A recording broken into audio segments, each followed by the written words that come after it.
Riformi li kienu implementati fis-settur tal-ħaddiema minn pajjiżi terzi magħrufa bħala TCNs rendew tnaqqis ta' 1030 flat ta' ħaddiema li jaħdmu bħala xufiera li jġorru passiġġieri u l-ikel.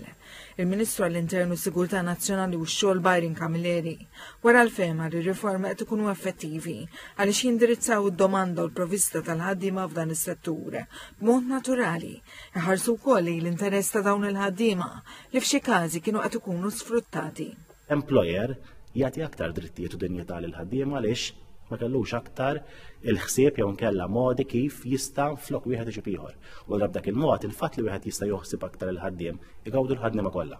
Meta kienet iwieġeb domanda parlamentari li saret mid-Deputat Nazzjonalista Mark Anthony Sammut, il-Ministru Camilleri qal in-numru ta' TCNs reġistrati ma' Jobs Plus fit-19 ta' Novembru kien ta' 3171 full-time u 1056 part-time.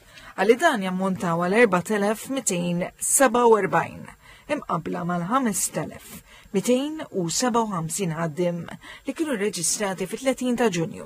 Dr. Camilleri madanakollu insista li dawn il-ħaddiema mhumiex qed ikunu mkeċċija għalli l-applikazzjonijiet ta' dawk li applikaw għal tibdil fl-impjieg, xogħol jew tiġdid bħal kull ħaddiem ieħor TCN qed ikunu aġġudikati skont il-mertu tal-każ u provduti b'irċevuta transitorja magħrufa bħala Blue Paper.